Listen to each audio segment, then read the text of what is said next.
And we are live. Good evening to everybody who is here for the live, and welcome to those watching on the replay crew.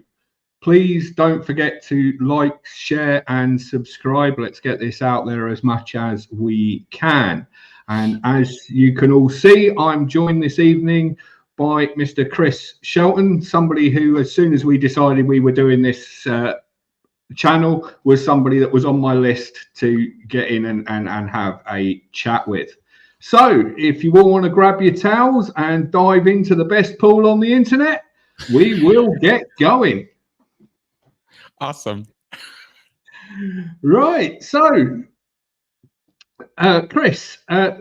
We'll start with obviously how you got into Scientology, then we'll talk about a bit about what you did while you were in Scientology, how you got out. But what I really want to talk about, as we were talking about before, is what you're doing now. You've left Scientology and helping people who are coming out of Scientology. Yeah, because that's something we don't hear a lot about. We hear what the aftermath have done and what other people are doing, but it's nice to get an insight into what's going on behind the scenes, as it were. Yep. Okay, so let's start with how you got into Scientology. Okay, so I got in by being raised in it. My parents got involved when I was about 3 years old. And they were divorced. They got back together. They joined staff at a Scientology mission in Pasadena. I was born and raised in California, and that's how I got in. And I was raised all around it. All the friends, all my parents' friends, and everybody were all Scientologists. We lived it. We talked it. We breathed it. Had a fair, they were public and they were staff members. They weren't Sea Org. So I didn't have a childhood like the Sea Org kids did. Thank goodness. That was really bad for them. But as a kid growing up in Scientology, I became very familiar with the concepts and terminology, and, L. Ron Hubbard is a savior figure, that kind of thing. And I had my own conversion moment when I was 15, when I went in to check out the church, and they signed me up for courses, and I started working on stuff, and within a couple of years I was also a staff member, and that's basically how I got involved with it. So you joined, were you a public staff member at first? Yeah, I wasn't Sea Org to start with. I joined staff in Santa Barbara, California, at the org there. And I did that for 8 years, and I worked in the tech divisions. I worked as a course room supervisor, and I administered the purification rundown, and I oversaw the auditing delivery. Excuse me. And then after 8 years of that, I did a bunch of different services and delivery stuff and technical stuff. I was kind of a technical guy, and then I joined the Sea Org in 1995. And did that for another 17 years down in Los Angeles. And then I left in 2000, at the end of 2012 is when I officially left the Sea Org. Excellent. Before we go any further, I'm just going to pop this comment up from our very own Michelle Carpenter. Wow, Liam scooping Chris Shelton on me. Our LAM episode with him hasn't even aired yet. So when Michelle puts her episode out, don't forget to go on and listen to that, or watch it on YouTube when that drops as well. Yes, Michelle is awesome. We had a fun talk. Oh, absolutely. Absolutely. She's still got to give me a date for when she's coming on for an interview. Awesome. Yeah, we're setting up our own as well. Excellent. The way I see it, the more of us that are doing this and getting the message out, the better. Exactly. And getting it out in the right way. I will make that point. So just going back to when you joining the Sea Org. Yeah. So what roles did you have while you were in the Sea Org? Because I've advertised you as middle management. Yes, you have. And for the first 8 or 9 years of my time in the Sea Org, that is what I did. I joined and I went right to middle management meaning that I was in charge of the delivery of Scientology, the technical delivery, the class work and the auditing work for the Western United States. I went from running that work or that division in Santa Barbara to running it all over the West US. And there were 34 different churches of Scientology that I was overseeing, the delivery of Scientology in. Did that for 8 years and burned out real hard. And then I got transferred. There were, I had a lot of ups and downs. I'm going to really short version this. 8 years as management, and then I was posted as a registrar, a salesperson at the advanced org, and I sold OT levels. And then they promoted me to delivery there, where I was overseeing the delivery of Scientology at the advanced org. And then I went to the RPF. I got busted, and I went to the RPF for 3 years. Did that program all the way through, completed it, graduated it. And then I was posted at Bridge Publications for about 9 months making books. That was interesting, but incredibly boring work. And then I got sent off to do, I sort of bucked for and got myself out of that situation and got out and about traveling in the West US again to do recruitment for the Sea Org. And I got recruits. I went out to the orgs and I would recruit people or get staff members and I would replace them so they could join the Sea Org. And in a year's time, I got 11 Sea Org members and about 30 staff members signed up. And that was a real wild year. And then they put me on to Ideal Org recruitment and recovery work. This was about the last 3 years of my Sea Org time. I worked out in Minnesota, Las Vegas, Seattle, Portland, Orange County. I was sent around to different places, and I would go recovering people. I'd be knocking on the doors of former Scientologists and getting them back in. And I was pretty good at that. I did okay with that. Recovered a lot of people back in. And finally, the Debbie Cook email and other things came out by 2011, 2012, and I was sort of seeing through the curtain. I was kind of seeing the nefarious nature of what was going on already. And I left the Sea Org and routed out is what they call it, is when you leave without taking off in the middle of the night. I didn't do, the great escape. I said, I want to leave. And they went, okay. And then I had to go through this 9-month process of getting okay to leave. And then after that, it was about 3 or 4 months before I went down the whole internet rabbit hole and, got out of the headspace and realized I'd been in a cult all those years and had just how bad Scientology really was. And I can, while we're still talking about you routing out, I can see you've got your book on your desk, Scientology A to Z. So we might as well plug that while we're here. So if you haven't read it, get a copy. Is it on Kindle? Is it on? It is. Audible? Yeah, you can get it on Amazon as a paperback, as a Kindle, or as an audiobook. I narrated it as well.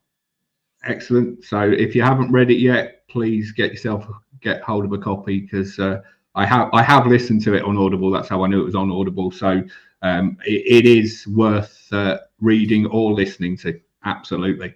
Thank you. So I agree. We'll plug that while we're here. So you said you routed out. Yep.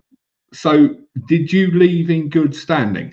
Yes, that's basically, I was trying to do that. I didn't want to be declared a suppressive person. I was in a position where I could see the flaws in the system, but I still was a believer. I still believed in the efficacy and the workability of Scientology.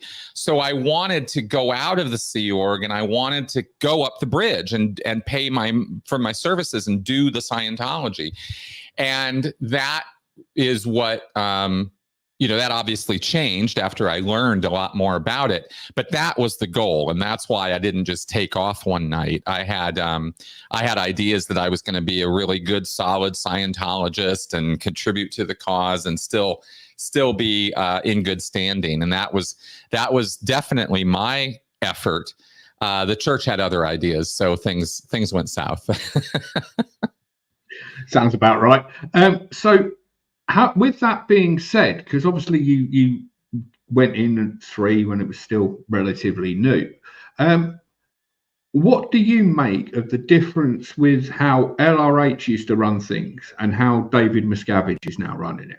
Because I always ask this to people who had the overlap, because it's interesting to get that perspective.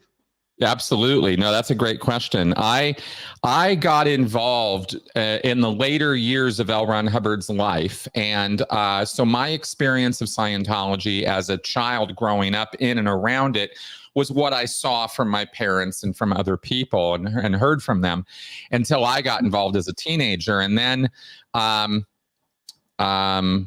of course, he died in 1986 while I was still a public person, 16 years old doing services. And Hubbard's Scientology was a shifting thing. It changed over time, but Hubbard ran Scientology like in a very bipolar way. He was really great and wonderful one day, and then he would be the tyrant the next day. And you never knew what LRH you were going to get from one day to the next.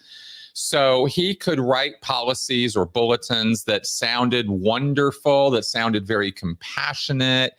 They're like, what is greatness? Or, stuff about, the human rights and things like that come off and sound wonderful. And then turn around the next day and be writing, keeping Scientology working and it's a deadly serious activity and only the tigers survive. And we rather have you dead than incapable. And you're like, who is this guy? That a lot more serious, hardcore stuff. And when I learned about Hubbard and how he ran things behind the scenes, it was often pretty brutal. He was a real taskmaster. But people worshiped him. They really adored and admired him. Worship is probably too strong a word, but they really lost their damn minds over him. So people in his space and vicinity would be prostrating themselves and falling all over themselves to do whatever he wanted them to do. Miscavige never really got or had the awe or admiration of the people around him. So he had to force his way up and in and force his orders and demands to be complied with. And he was a very dictatorial, forceful guy almost from the get-go. Which is not to say he couldn't have his moments of niceness too, but from what I've heard and talked with people about, he was much more the disciplinarian than even Hubbard was, and Miscavige, of course, learned how to be that way under Hubbard, but then he would add his own twists to things.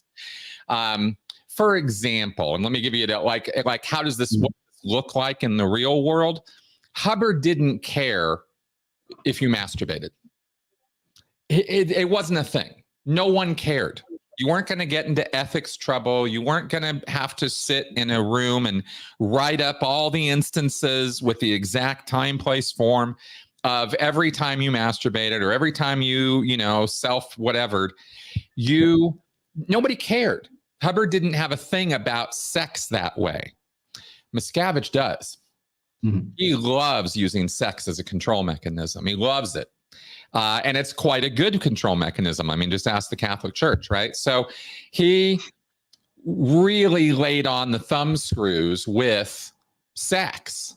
And so Miscavige's brand of Scientology is actually much less compassionate toward LGBT, toward any sexual deviancy or behavior, anything like that.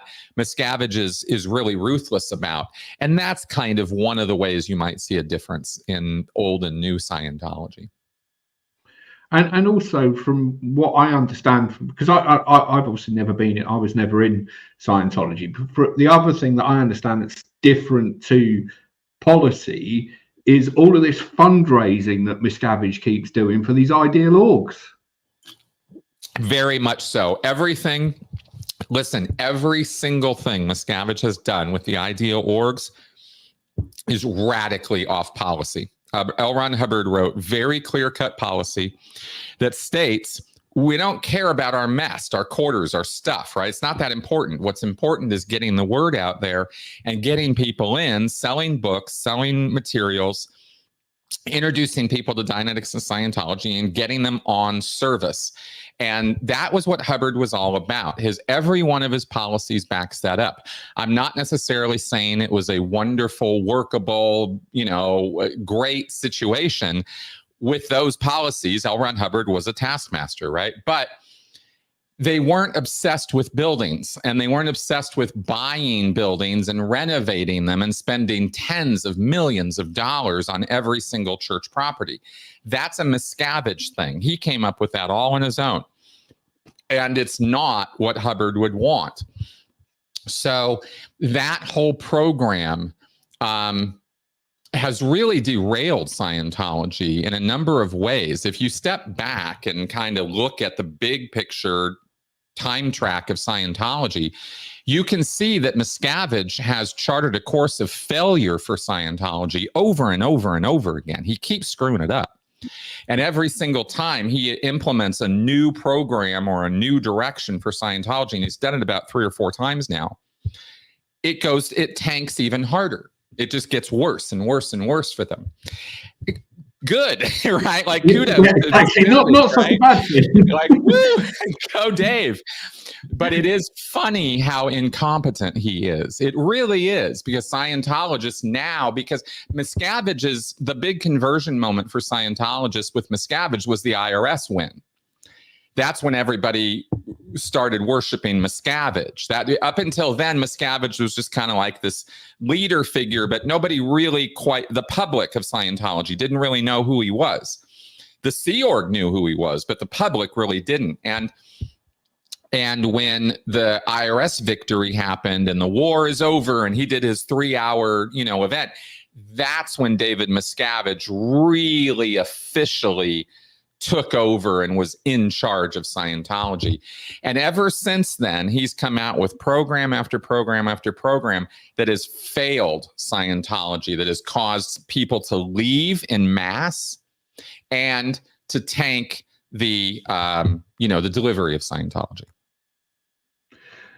Yeah. So now we've covered the difference between LRH and David Miscavige, really. So I'm going to ask you the question that I've asked everybody else who's been involved with Scientology that I've already interviewed, like Patty and Jeff Jacobson, who wasn't in Scientology, but obviously was involved with the original sort of protesting movement. Absolutely. Yeah. Jeff goes way back. Who do you think could possibly take over when the inevitable happens with Miscavige? Well, my best conjecture, and it's all purely conjecture, right? Because we don't really know who are the players now in the inner circle of Miscavige. We don't really know. We have some names and some information. Yeah. I realize it's all conjecture, but it's an interesting question to ask people who've been involved. No, of course. There are a couple women who come to mind for me that are not necessarily big public figures that people are going to recognize their names. There's a woman named Molly Hertling, and there is, I don't remember her name. There's another woman who is basically running the flag liaison office, the upper middle management division of Scientology, which is in that 12-story building on Hollywood Boulevard, the Hollywood Guarantee building. That building houses upper middle management. And there's a woman there, Carrie Eibert is her name. And I believe she or Molly are probably positioned to be the ones to take over. But I could be wildly wrong about that, right? It could be somebody else in RTC. There's this one guy whose name I forget, who is apparently quite the taskmaster, just like David Miscavige is. But I think he's been relegated down to South Africa. Those two women come to mind for me as the people who are probably in a position of power enough now that they know enough and are running enough and people are familiar enough with them that they could step up and take over. But again, pure conjecture on my part. Because I mean, the one thing that none of us take into account with this is somebody could come through like David Miscavige did and do a hostile takeover. Oh, absolutely. That could happen. That could absolutely happen at any time. The difficulty with that, and it's a very big difficulty. There are huge hurdles to overcome to stage a coup against Miscavige. The number one being, I'm talking about when Miscavige goes. After he goes. Because originally it was supposed to be Annie and Pat Broker who was supposed to be running it, wasn't it? And then David Miscavige came out of nowhere. See, we're not sure, but maybe. That's the sure story I keep hearing. Well, that's the short story that the brokers told. I mean, so maybe it's true. We don't know. What we do know for an absolute fact is that Broker tried and Miscavige slapped him down. We know that for sure. whether Hubbard intended for the brokers to take over or not is anybody's guess. But Miscavige absolutely did a hostile takeover of Scientology in 1987. That is for sure. And staged a coup, right? So when he goes, it'll either be a peaceful transfer of power and somebody will step up, or somebody's going to come in and forcefully do that. And how do you predict that kind of thing? We don't have the information to know. Exactly. So it is. That's why that question is always pure conjecture, but it's interesting to get people's opinions on it. Yeah. And then when it happens, we can be sat here going, oh, that's somebody we didn't expect. That's right. I've always said, though, that it depends utterly on how Miscavige passes power. If he dies, okay, cool. Somebody will probably step up. But if he's arrested or perp walked out of there, or Scientology's, put under investigation or under indictment or something, then you have a whole different kettle of fish, and you could have lawyers get involved and other non-Scientology actors get involved in the power play of that. And that could make things even 10 times more interesting. So one more question before we move on to what you've done since leaving Scientology. You left in good standing. You routed out. Does that mean you had to pay your whatever that bill they call it is? Yep, freeloaders debt. I did pay it. Bill. Yep, I had a $4,000 freeloaders bill, $4,000 or $5,000. That's one of the smallest I've heard. What's that? That's one of the smallest I've heard. Yeah, it really wasn't that much. Most of the training and auditing that I did as a staff member. And that bill didn't follow me into the Sea Org. So when I did my 8 years as a staff member, that was kind of a done deal. And then I went and joined the Sea Org. And so I was never charged for those services I did as a staff member. If I had been, I would have had a significantly larger bill. But the whole time I was in the Sea Org, 17 years, I didn't do any bridge progress up the Scientology bridge. All I did was the RPF, which is co-auditing, so they don't charge you for that. And I had 1,000 hours of, evil purpose auditing on that. And I did some training, and that's what they ended up charging me for. So. Oh, I know I said that was going to be the last question, but I've just thought of another one. So when you left, how much of the bridge had you actually done? I had gotten up to clear. And I had done an awful lot of training. It's a long list. All the courses I did I just go on and on and on. I was a trained supervisor, auditor, word clearer, key to life LOC, a bunch of administrative, technical, executive training, bunch of stuff. Auditing wise, I got up to clear and I had it taken away. So the irony is that the day that I left Scientology, I was at the exact same place on the bridge as the day I walked in. And that was a bit much for me, considering I spent 27 years of my life on it, right? It was a little bit wild to walk out of there and have to do my purif again, To me, that just sounds like describing Scientology in a nutshell. Exactly. The day you left was exactly the same as you went in. That's right. Just sort of sums it all up in a nutshell. Yeah, so, isn't it great? Yeah, absolutely. So after you left, obviously, I know you eventually start the YouTube channel, which we will link in the description when we finish this. What did you do after you left? Okay, so the first thing I did was get my life in order, and I arrived at my mom's house, actually. My mom was my initial support system. My mom and my dad, especially my mom, they had gotten divorced after they left Scientology. They got out before I did. And they had gotten divorced, remarried to non-Scientologists, were living their lives in California, and my dad up in Oregon. I went up to my mom's. I stayed with her for a month. She gave me a place to stay, bought me a car, and helped me settle my feet on the ground and get a resume together and start working on getting a job. I wanted to go back to Minnesota. I got a job out there. I went back out there with a Scientologist. I was still, in that Scientology headspace. And I went back out to Minnesota, and I stayed out there in order to have this relationship with a staff member I had met out there that I had fallen in love with. I wanted to be with her. We were going to be together. That tanked after about a year because of what when I went down the rabbit hole. I learned everything, and I learned what a fraud Hubbard was, and I learned all the lies and all the nonsense. And it was about 4 months that it took me to do that. And that changed everything. And so 2013, that year, was the best and the worst year of my life. It was great to learn all the truth, but it sucked to learn all the truth, right? Because I had dedicated my entire life to this cause. This wasn't a casual activity to me. I'd full-time 25 years, so it was devastating to learn how bad it was. And then have to figure out how to extricate myself from it, because I was still in the Scientology world, in love with a woman who was a Scientology staff member. Her whole family were Scientologists.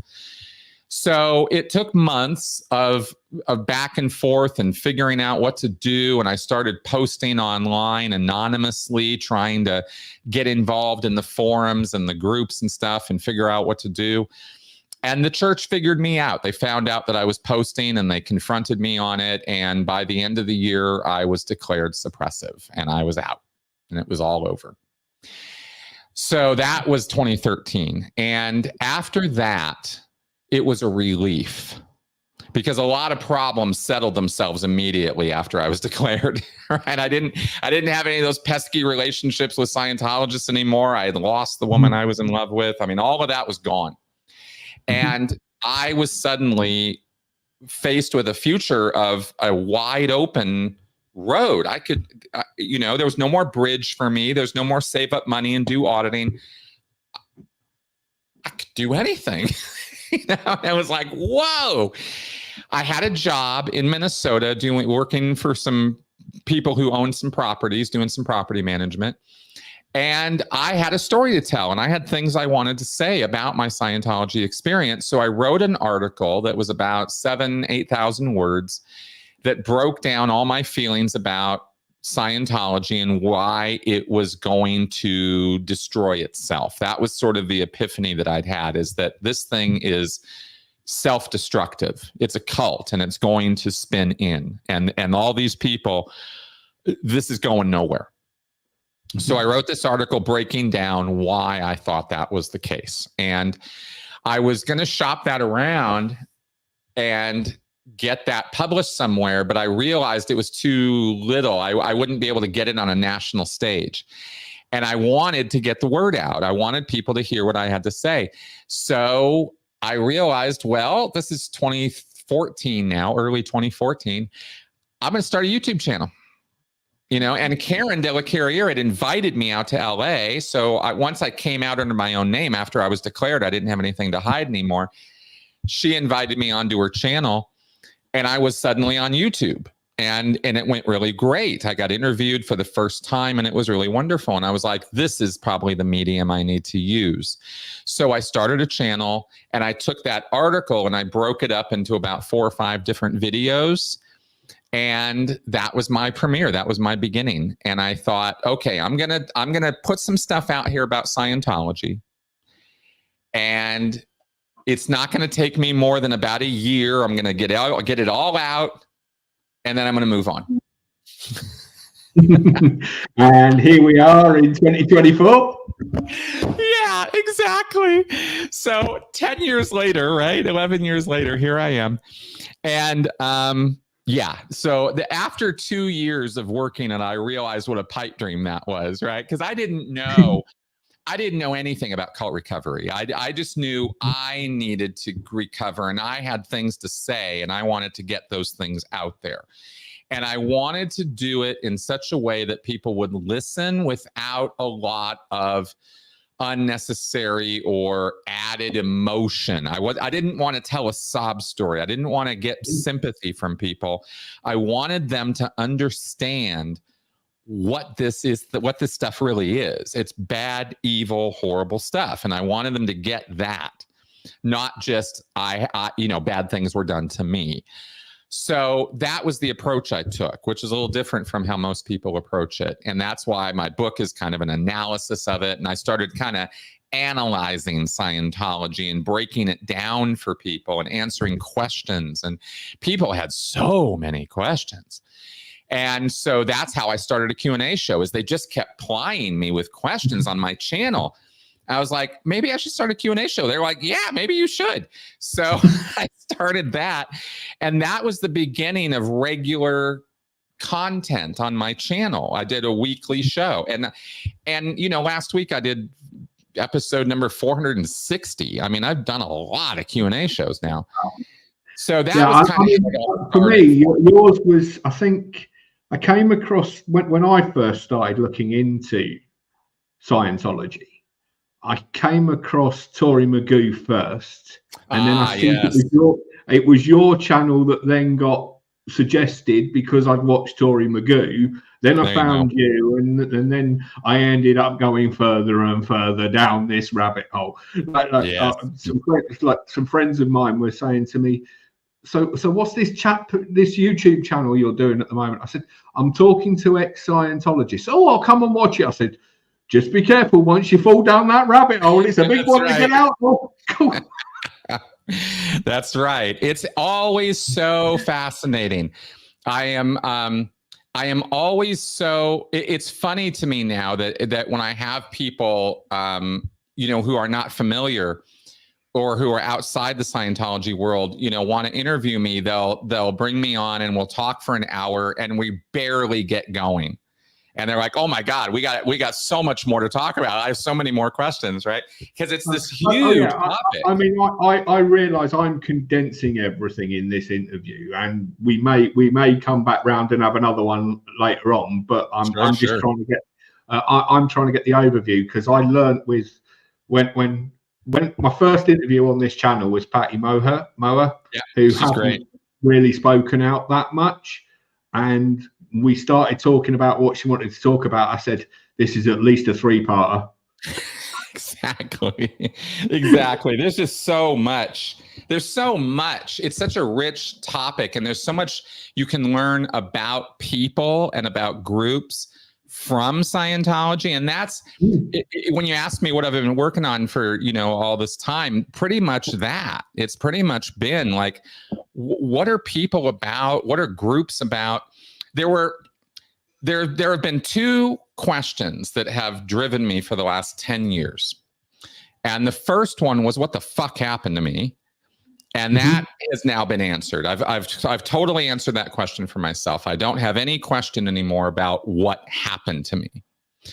The next question was, and this one's going to be the one for the rest of my life, is why do people act the way they do? What is up with people? The same question that I find myself asking myself on a daily basis since I got more heavily involved in the anti-Scientology movement. That is the exact question that I'm still looking for answers to, is the why. Yeah. It's fascinating stuff. People are fascinating. And that's why I got into psychology. I understand the how, because I grew up in a Christian home and grew up in the whole Christian movement, and in some ways that can get very culty as well. I mean, not to the level of Scientology, but it can get very culty. So I understand the how, but now I'm trying to understand the why as well. So we're both doing the same thing here. Is why? That's right. That's right. It's a fascinating question, and it leads you down so many educational rabbit holes and so many things, because we are complicated, interesting, really fascinating creatures. Oh, absolutely. And I know you as part of that, you went and did your degree. Yes. Yeah. I got a master's at the University of Salford in the psychology of coercive control. It's a unique program. It's the only one in the world where something like that is offered right now. We want to get it out there to many, many more universities. I'm actually looking into doing it. Oh, great. It's a wonderful program. I'm already a qualified counselor, so it's the next step for me. So a lot of counselors have done that program. They've learned so much. It's really helped a lot of people in that field. And so with getting your master's in coercive control, are you doing a lot? You don't need to name names, obviously, but are you doing a lot to help other people from ex-Scientologists, even other cults to? Yes. What I do is two things. I've produced at this point well over 1,000 videos, and most of them have to do with cult anatomy or coercive control or cult recovery. So you can find all that stuff, on my channel in spades. And so from all that knowledge base, I have started putting together okay, how do you recover from a cult? And there's a lot of answers to this question. A lot of people have spent an awful lot of work on this, and nothing I'm doing invalidates anything anybody else is doing. But I've got some ideas about how to talk to people and work with people in a post-cult situation. And you don't need to be a new cult leader for them. You don't need to, tell them what to do or how to do it or control them. You need to do the exact opposite of all those things and be the anti-cult, be the non-cult controlling person, and let them have all the agency. And you can suggest and guide and consult. And that's what I do, is I work with people one-on-one to help them, and guide them. Yeah. I mean, I do pretty similar with the counselling that I do. I spend most of the time with them rabbiting away on the video or on the phone, and I'm sat here just listening. I'm not even saying anything. Don't need to. They're doing it all for me. That's right. That's right. It's the only job in the world that I know I can get paid for and sit here doing nothing. It's great. That's right. I know it's great, isn't it? But I mean, occasionally you have to give them prompts, but not all that often. That's right. So with that, because what I've found, because I've got PTSD from things that happen in childhood. So with doing the counselling that I do, I find that it also helps me with the recovery that I'm doing from the things that happen to me. Have you found the same thing? Absolutely. Oh, huge. Let me be clear, because I didn't say this out loud, and I need to. I am not a licensed therapist, and I don't give therapy to people. I consult with them, which is education, guidance, support, listening. Yeah. So just to be clear, because you are a licensed therapist and I am not. So we do two different things with people. I will make clear. I'm licensed in the UK and Europe. I'm not licensed in the US.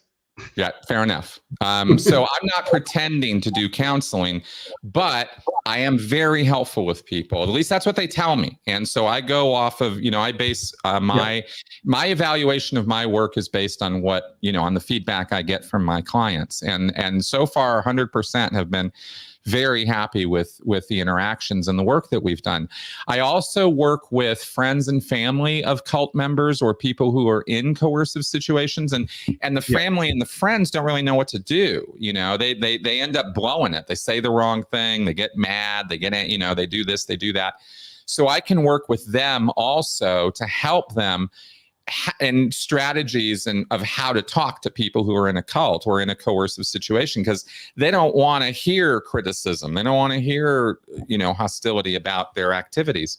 So there's a way that you have to go about interacting with those people. And so I've also consulted with people on that end also. Absolutely. I am going to touch on a very controversial subject. Okay. And that is the state of the protests. Yes. What would you like to me, as somebody who works with people with mental health difficulties, PTSD, I've even got some clients that have been in cults. One of them is an ex-Scientologist. And to me, going up to somebody who's in this situation, especially a Scientologist, and getting in their face and shouting at them, how's that helping when one of the things that you do in Scientology is learn bull baiting? So you're used to it. How's that helping? It's clearly not. There are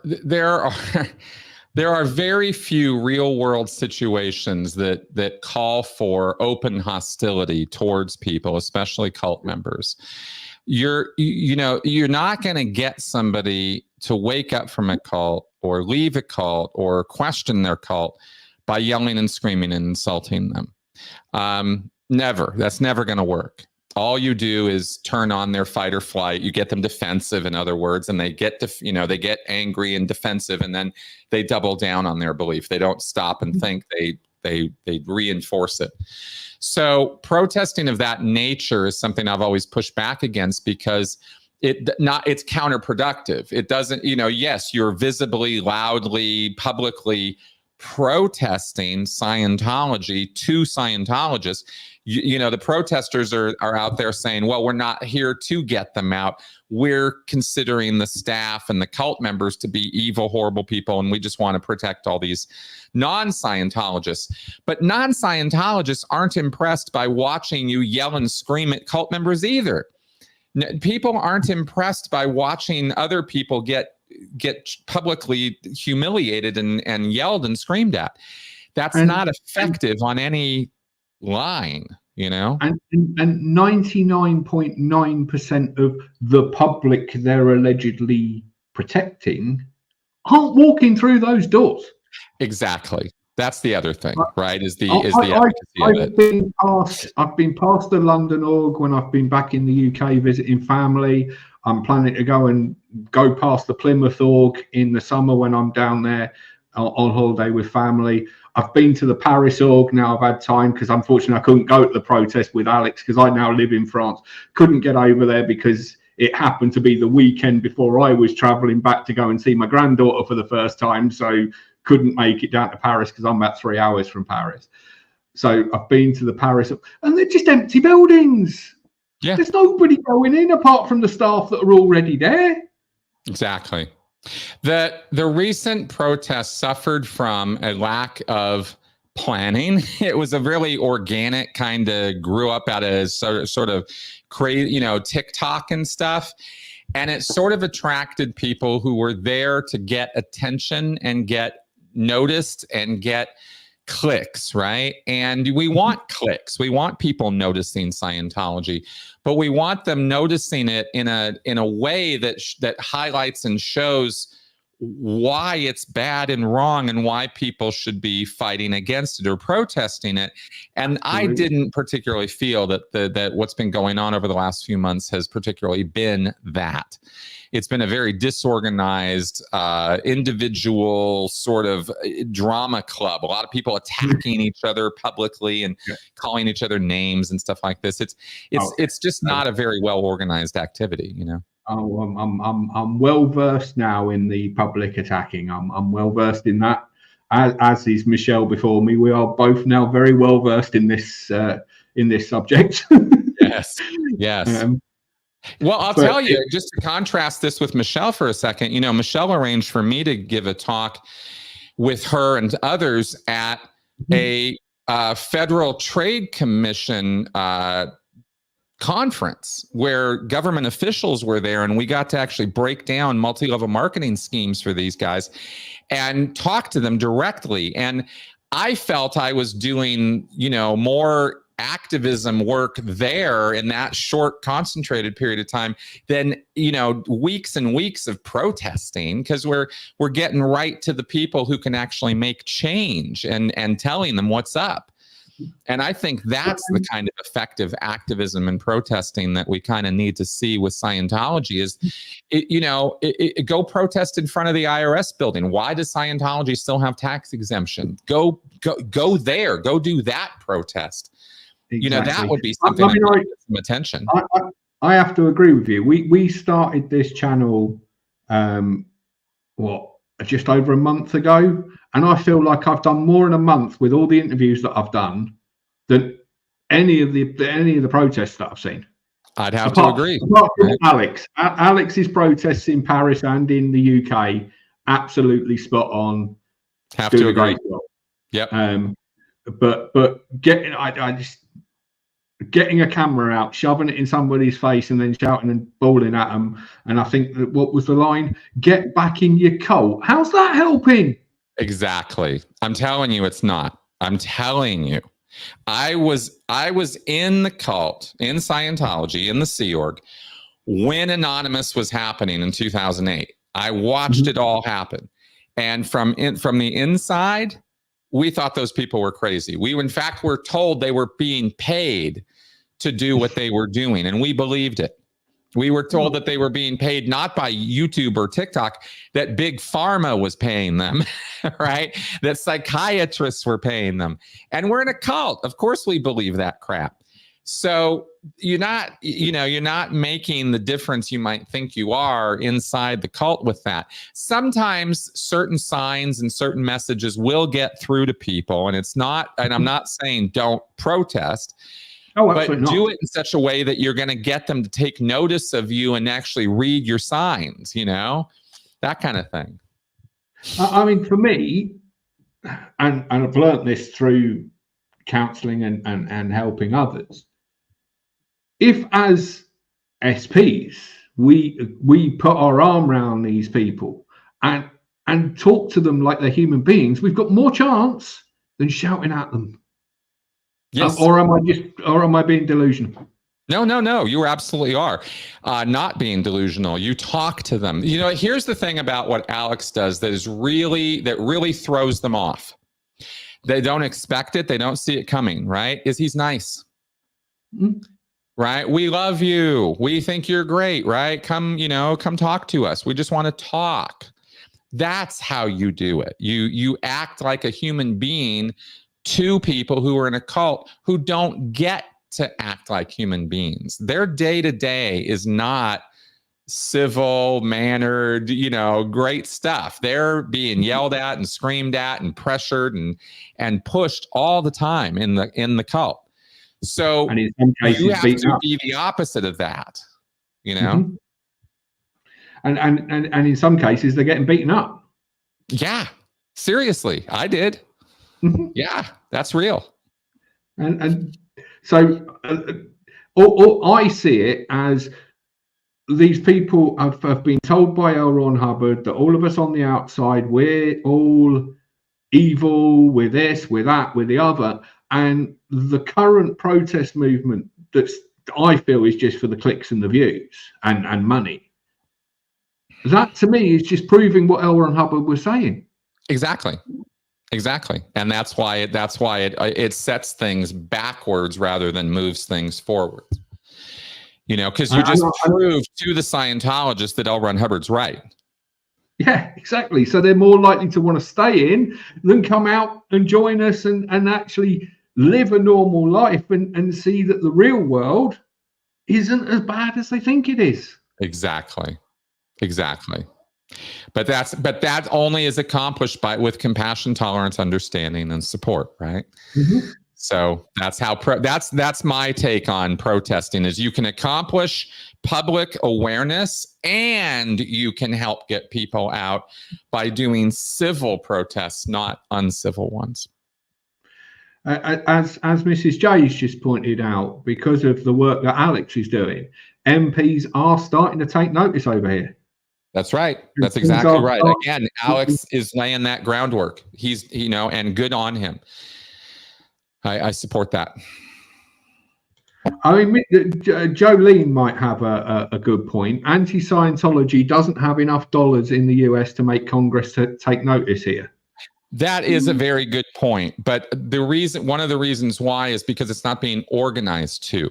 Look at how much money there is being thrown at people in the SPTV world right now over nothing, over Amazon wish lists and medical treatments that aren't even useful or helpful. I mean, there's a lot of wasted money flying all over the place right now in this community, and it's been that way for months and months now. That could be so much better organized and put in a way that Yeah. everybody's kind of moving down the same thing.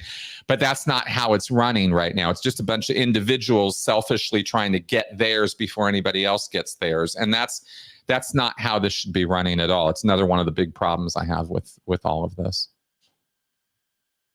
Oh, absolutely. I can't disagree with you. I mean, it's a mess. I mean, I first got involved with anti-Scientology, I think it's back in 2007, because I watched the program. It was Panorama, I think, with John Sweeney, and Tommy Davis and Mike Rinder, and that was what first piqued my interest. So I started fiddling about in 2007, but really I didn't get too deeply involved until around 2012, 2013, and then just ended up going deeper into the rabbit hole, to where I am now. But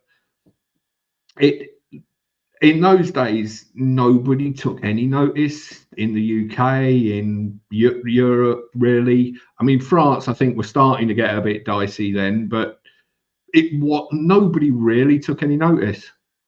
And I think the US still has. I feel the US still has that problem to a degree. The US definitely has bigger problems right now than Scientology. That's for sure. Well, yeah. We do have a little creeping fascism problem here right now. But Scientology is not, Scientology is a very tiny group. And the only reason that most people have any awareness of it at all is because of Tom Cruise or John Travolta, right? The celebrities who are involved. That gives it name recognition and awareness that it wouldn't otherwise have at all. Nobody would care about it if that wasn't the case. Documentaries have been made, like Going Clear or Scientology in the Aftermath, that have revealed to a lot of people the abuses of Scientology. But what nobody quite gets outside of the cult world is that Scientology is probably, I say this probably, the worst cult out there in terms of mental conditioning and psychological torment. And the work that is done on Scientologists is more intense, more concentrated, you could say, than almost any other cult activity you could find.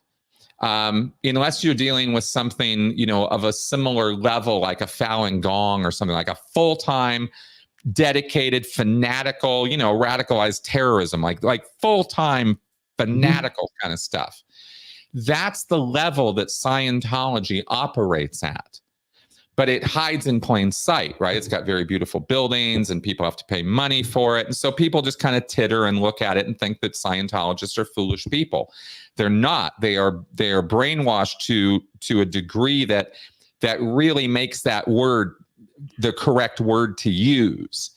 And, and you're going to get an experience as a Scientologist that is intensely more concentrated and psychologically damaging to you than you will as your average experience of, let's say, a Jehovah's Witness or even a Mormon or, but again, there are always exceptions. I'm only throwing this out there as a sort of general statement that in the scale of cult, Scientology is really up there. But we really fail to get that across to people well, I think. And it kind of becomes just another thing. And I think that's why we kind of lose the impact we could have with this, if people understood that. That's an opinion I have. Absolutely. I completely can understand that. I just want to say to anybody in the chat, if you've got any questions, if you pop them in the chat, I will grab them and we'll put them to Chris, as long as they're not anything attacking. Exactly. So I know for you, with everything that's been going on, I know you've started to veer away a little bit more from the Scientology stuff, and you're veering into other cults and things. How have you found that transition? Well, slow, but I think it's going well. I am, because I'm kind of putting the other than my, lurking on Discord or my comments every now and again on Reddit, I'm pretty much putting most of the drama in the rearview mirror at this point, right? I check in every now and again, but really what I'm focused on right now is I'm writing another book.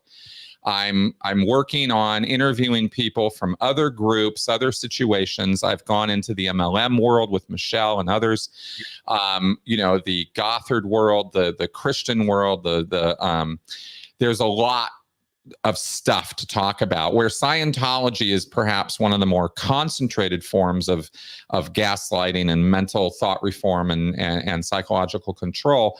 That doesn't mean, these other groups, Landmark, the LGATs, those are out there preying on many more people than Scientology has ever dreamed of preying on.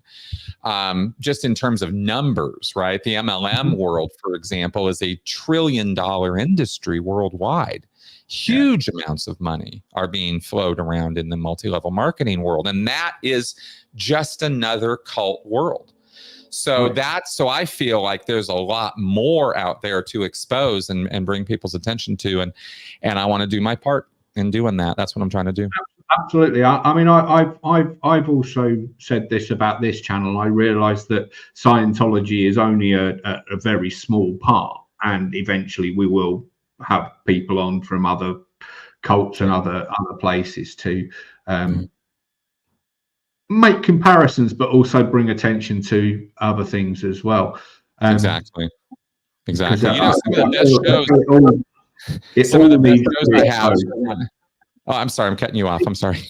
Hence the interview that I'm currently lining up with Michelle, partly to discuss what the Discord was about when we started, because obviously she was running it before me, and then also talk about the comparisons with the MLM world and things like that. So that's right. The most interesting shows I think I've done over the years have been the compare and contrast, where I did a series of shows with an ex-Mormon and an ex-Jehovah's Witness and me. And we did about 10 or 11 shows. We call them the three apostates. And we compared and contrasted sexual abuse, child indoctrination, general indoctrination, worship and concepts of deities and, supernatural beliefs in all three groups. And it was the most... I learned more in those talks about those other groups than almost any other way I've learned about them. It's such fascinating stuff. Absolutely. So we have got a question from what do we got? Young Matador. Could Chris talk in detail, if he did this, of reg cycles? Apparently they could be really intense when donations were needed, either love bombing or borderline bullying people for dollars. You got it. That's exactly right. It is either love bombing or borderline bullying, and not even borderline. Sometimes it is just straight up, give me the money. Reg cycles or sales cycles in Scientology there's a set pattern that you try to follow. There's a tech to it, right? Which is based on a book called Big League Sales by a guy named Les Dane, and there is some workability to it. I did it. There are buyer types, and there's this and that. There's all this sales analysis that happens in Scientology, and you sort of set up you're going to get $50,000 from this person. So you work out before the person even shows up. Okay, I'm going to get Joe to come over and tag with me, and we're going to go over this and this and this. You plan it all out. It's a very calculated activity, getting money out of people in Scientology. They're really good at it. And I spent about 6 or 7 months doing that work at the Advanced Org in LA. And I started not knowing really a whole lot about how to reg. And within 6 months, I had produced $100,000 reg cycle. I had sold 2 people their full lower bridges with all the materials, meters, books, all of it. And it was $100,000. I was the hero that week. Well, nice to be the hero at least once. Yeah, wow. exactly. I didn't bully them into it, thankfully, but I have watched regs do that. And they reg not only for services and materials, but also just for what they call straight donations. Just give me the money and we're going to go spend it however we want. And Scientologists just throw it at them. You know, they believe that Scientology is saving the world. So they just put the thumb screws on them until they pay. I hope that answered the question, young Matador. Anybody else got any questions? I think I did a whole video, by the way, breaking down all the sales tactics at one point. So you can find that on my channel. Yeah. So if you want to learn more, then just pop over to Chris's channel. It'll be on there. We will put it in. Exactly. Yeah, it answered the question for him. He says, many thanks. Yes. So does anybody else? Sorry, I will say, while we're waiting, the other thing that I've been working on, that I mentioned before, but it's really been the focus of my work this year, has been cult recovery, right? That whole topic. Mm-hmm. There's a lot of different approaches, but I wanted to let everybody know something that we talk about sometimes, but we're in the wild, wild west right now in the cult field. You know, there's no certain answers on almost any aspect of what we're trying to do. It's a very niche field. Academics are at war in this field. They call it the cult wars. There have been papers written about it because there's sociologists and religious studies scholars, and they kind of fight with the psychology guys. And it's not settled. We're still figuring out what we're doing and how this all works and how to roll out, how to help people with it. And that's a good and a bad thing, right? It's good because there's so much freedom and interest and potential discovery to still be had in this field, which I find endlessly interesting. Bad because it's an unlicensed, unregulated activity. You know, so we have licensed therapists and they have ethical guidelines they follow, but cult recovery specialists or interventionists or any of that, we're all just kind of doing our own thing. And so that needs to be understood about this space as well, is there's so much potential for growth and organization and work here that so many people who have skills, I want to encourage them to kind of step into the ring and be part of what we're all trying to do and help us organize all of this. That's kind of where we're at now. I've found that with a lot of my colleagues when I say, I do a lot of work with ex-cult members. I try and help them with their cult recovery. All my colleagues are like, oh, so PTSD then? No, completely different. Completely different. And they can't get their head around cult recovery being different to PTSD. And I'm like, no, two different things. You've got similarities, but it's two different things. That's right. Well, right off, because it's most of the time it's complex PTSD, not just single PTSD. And absolutely. Of course, then you have all the thought reform and the gaslighting and all these other things happening. So you're absolutely right. It is far more than just PTSD. Absolutely. So we have got a few questions coming. Yeah, what do we got?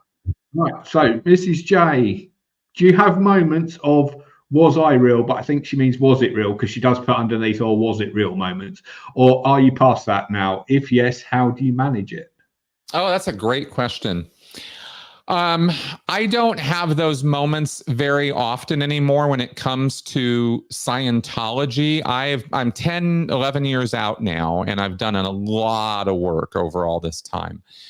You know, through the education and the therapy that I've had.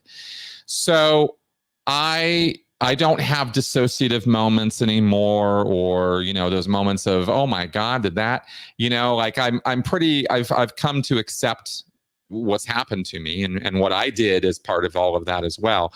So I think I'm past most of those, in the same way that I'm kind of past the nightmares, right? Like there's a certain point where they just kind of taper off and you're just not really having them anymore.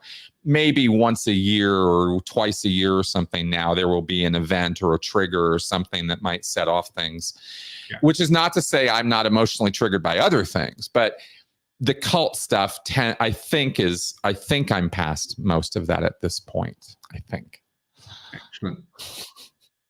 I'm going to come back to the question from Dings in a minute, because I feel the second question from Mrs. J kind of follows that up. Do you use mindfulness techniques? I do not use structured mindfulness techniques or guided or unguided meditation or anything like that. I don't do anything so structured. But I will say that I would endorse a mindful point of view, in that I believe it is a good thing to be grounded in the moment, more so than having, attention stuck, neurotically in the past or something, obviously. But I don't have any series of techniques or exercises that I do to engage in mindfulness. I'm wary of such things, to be honest with you. It's more of something I just kind of try to do with my awareness or my attention in the moment, if that makes sense. I'm not great at it, but I do try to be mindful of mindfulness, if you will. Yeah. I'm the same, because there's obviously, when you're counseling people, it can take a lot of, you take on a lot on board, and I don't myself use mindfulness so much, but I do a lot of meditation, just being still and shutting everything out and dealing with it that way. I've recommended to people that they check out meditation. I usually send them in the direction of what's that guy's name? Sam Harris. Mm-hmm. He's written a book about meditation that sort of removes the spiritual component from it, you could say, right? The woo-woo part. And I appreciated how his approach to it. So that's I don't know, that's about as close as I've come to any structured mindfulness exercises. Okay, so going back to Dings's question, Chris, do you find a lot of ex-Scientologists resort to Scientology tech without even realizing? And if so, what's your experience with that? Oh, absolutely. Yes. All the time.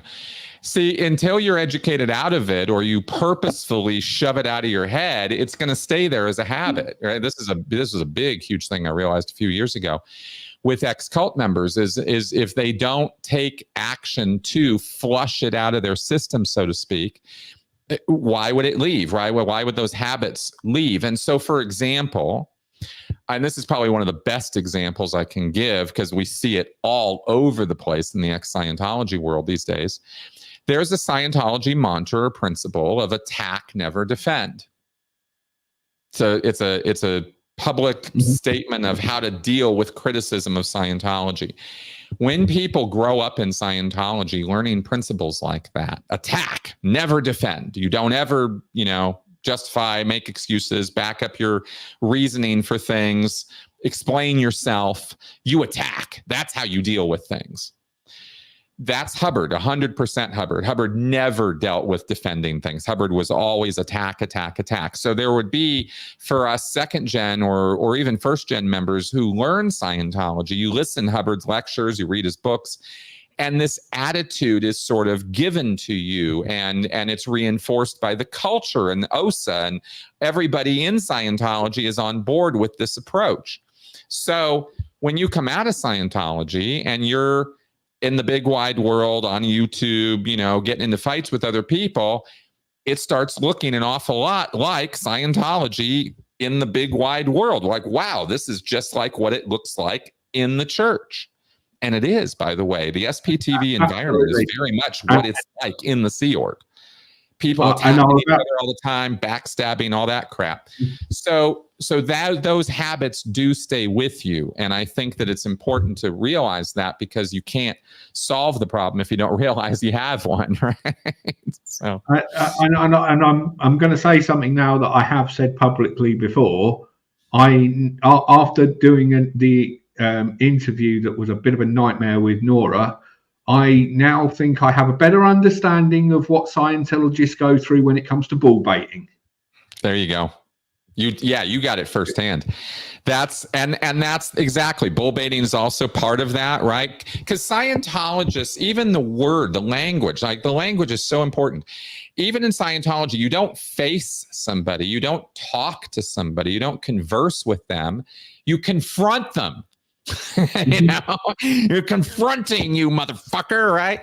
And it's a very antagonistic kind of attitude. I'm not even like really having to, sort of exaggerate that much. Scientologists are kind of into that, and and you know how egotistical they become because of the this sort of the instilled narcissism. Yeah. So these are deadly combinations of things, and this is all reflective of Hubbard's personality and how he kind of gave it to all of us. Thanks, Ron. Yeah, thanks very much, Ron. It was great fun. Thank you. So moving on, a question from Super Berkeley. Great question. How can people learn how to trust again and be trustworthy after leaving a self-policing cult full of snitch culture? Yeah. Slowly. Okay. Here's how it works, right? It's a slow process, but it's something you have to work on. And if you dedicate yourself to it and you put in the work on a daily, semi-daily basis, you can move, you can change. You can change how you're thinking about things in terms of your trust and your relationships. There's a thing that you have to learn about, which is really vital coming out of a cult, any cult. And that is boundaries. And there are books about this. This isn't a generalized, oh yeah, boundaries. No, I mean, really go learn about it. Like what are they? What's acceptable for you to set for your own boundaries? What is your safe space, your security, your self? Who are you? And what do you deserve, right? And from other people, respect, manners, this kind of thing. And you have the ability to draw those lines in your relationships. And often coming out of a cult, you're forming or having to refine a new support system or structure, and you're making or having to find new friends and new connections. And in those new connections and relationships, you want to establish healthy boundaries, which means you got to understand what they are. And Scientology specializes in gaslighting the shit out of you to tear down all your boundaries. You don't have a right to any boundaries in a cult. The cult leader and the cult culture demands snitching and confession 24/7. So there's really bad habits we form of oversharing and not having boundaries and not even having any self-respect to feel like we deserve boundaries. This was years of before I realized this stuff coming out of Scientology, and I was the oversharing king, And I don't just mean on video. I mean socially. I'd meet people, and it was like within 10 minutes they had my life story, whether they asked or not. And that could make people a little uncomfortable and can create some weird things. So my recommendation here in answering this question is to learn about boundaries, learn about trust and loyalty and what those words really mean in healthy relationships versus how predators use those words. Because loyalty is everything to a predator, and they will use that concept to browbeat you into submission. So, and dominate you, right? So learning what that really should look like and finding models of healthy relationships is crucial, right? So you can see examples of it. I'll tell you, I mean, this might sound ridiculous. I hope it doesn't, but it might sound that way to some people. Literally go watch some Mr. Rogers. Like, watch people who model intensely good behavior. And you'll see what I'm talking about right away when you compare that to how people act toward each other in a cult.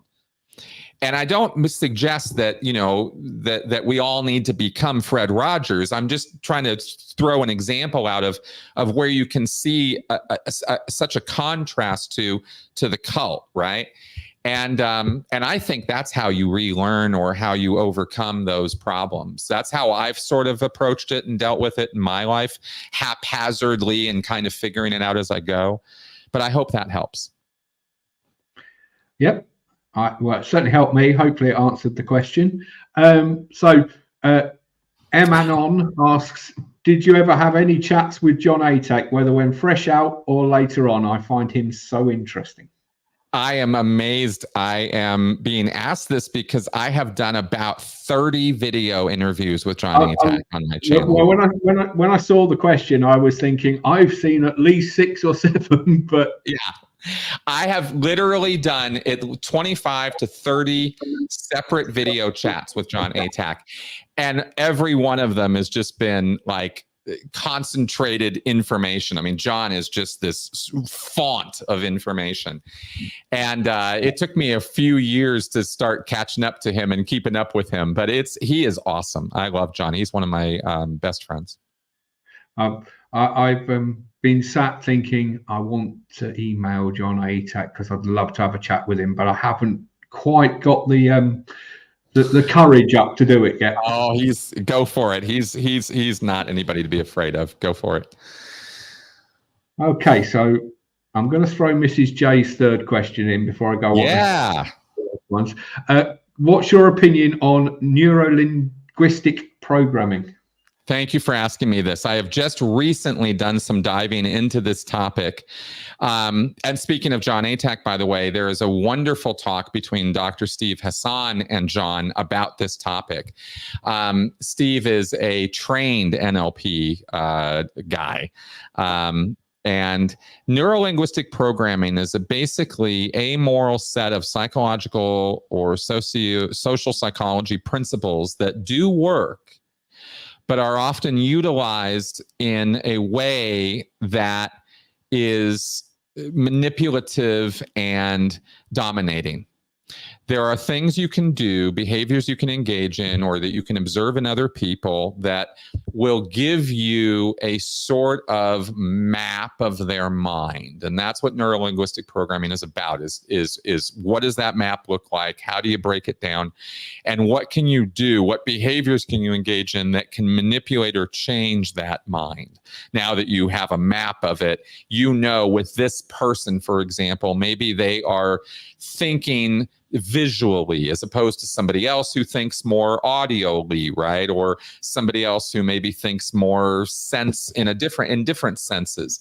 And because you know that about them, you can use language and discussion points around that will get in their head faster. And that can be a good thing. You can use that in a good way to help the person or assist them in some fashion, but you can also use it like Tony Robbins or Keith Raniere used it, where they'll take that information and without you knowing they're doing this to you, they will be observing and mapping you and your psyche in such a way that they're trying to bend your will to theirs. And so NLP can give people a very powerful tool set to manipulate people. And for that reason, it's a little dangerous in the same way that like social media algorithms are dangerous. They're only as dangerous as you use them dangerously, but how do people tend to use this stuff?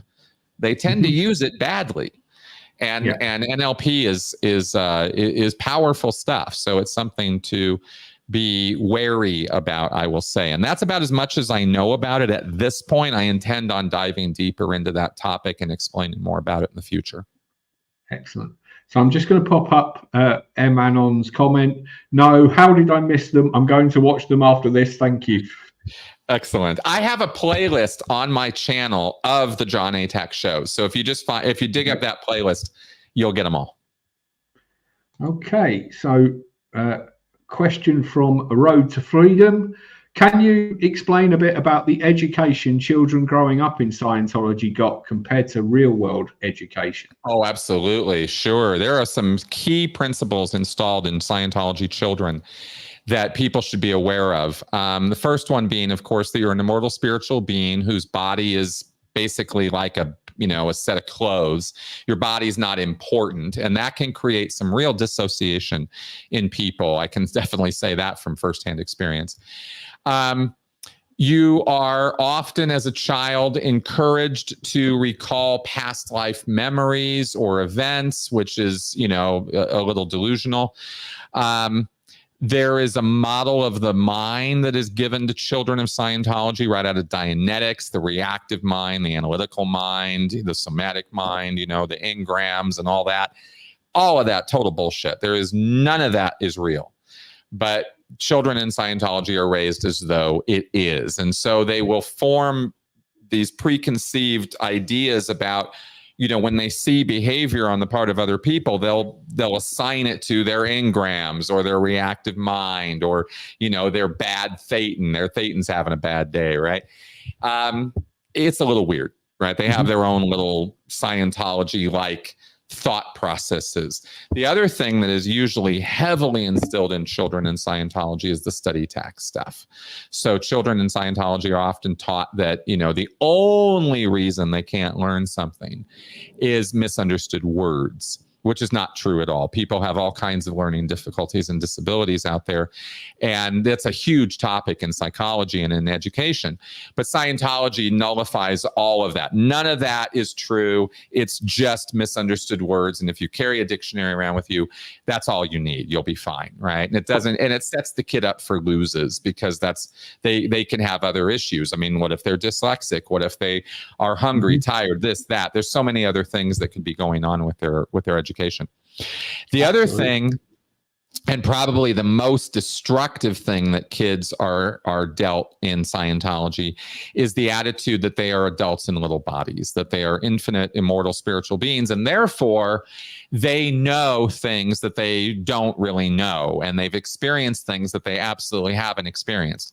So they're treated like they are more mature, more able, more educated, more experienced than they really are.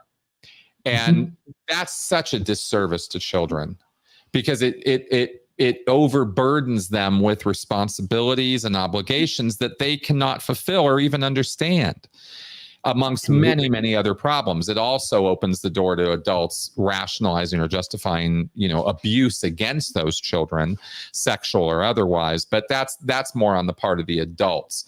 The children, though, are, with this whole attitude, they lose a lot of their childhood, you could say. I'll put it that way, because Scientology parents don't treat them like children. Yeah, let a child be a child, for goodness sake. Exactly. They're not Thetans in little bodies. They are children. And the attitude Scientologists have towards children is really quite destructive because of that.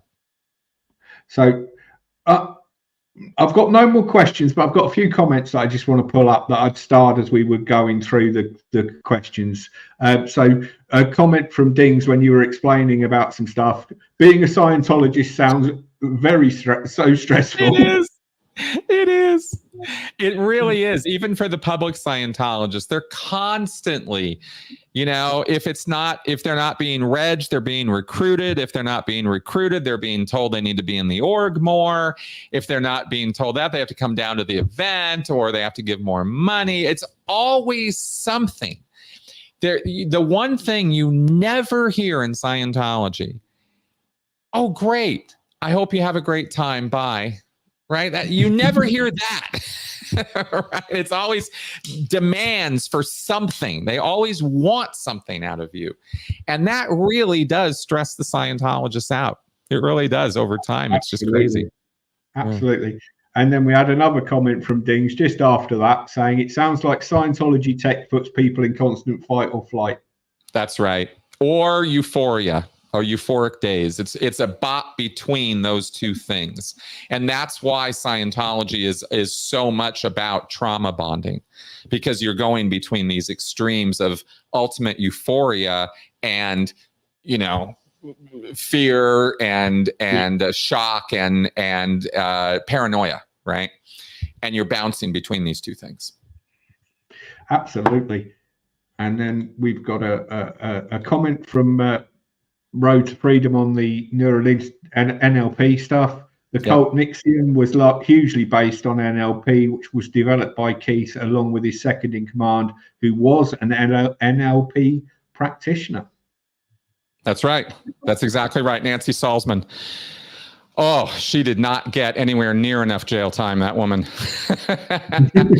because she was really the brains behind a lot of that operation. And man, she really got off light on that one. Nancy was responsible for a lot of really bad stuff in NXIVM. So I'm just going to bring up this one final question, and then I've got one more comment that I want to end it with. Okay, cool. So question follow-up. So presumably they don't learn English, maths, real science, or social studies and such. Well, the Sea Org kids didn't for a very, very, very long time. That's true. Throughout the 1970s, 80s, and 90s, the Sea Org education provided to Sea Org kids was substandard at best, non-existent at worst. Public level Scientologists send their kids to school. I went to public school. Scientology kids go to school. They get a public education, right? Just like I did. Sometimes they'll get a private education. Sometimes they're sent to Delphi or a Scientology private school or other private school. That happens all the time. That's the usual Scientology experience with their kids. It's the Sea Org kids who have been given the short shrift. And there were 2 or 3 generations of those kids through that time period, I said, who were just basically abandoned and made to, Sergei Belinsky, the one they made the documentary about who lost his hands, is a prime example of the kind of person I'm talking about, right? Just cast into the street and ignored. That's how the Sea Org dealt with their kids. And that's, why at the end, the forced abortions are no good. Don't get me wrong, but the Sea Org is not a place for kids. And they should not have children there at all, because they just did nothing but abuse them for 30 years, Mm-hmm. And just to follow that up, this is definitely going to be the last question. Do we have a number of children in those schools?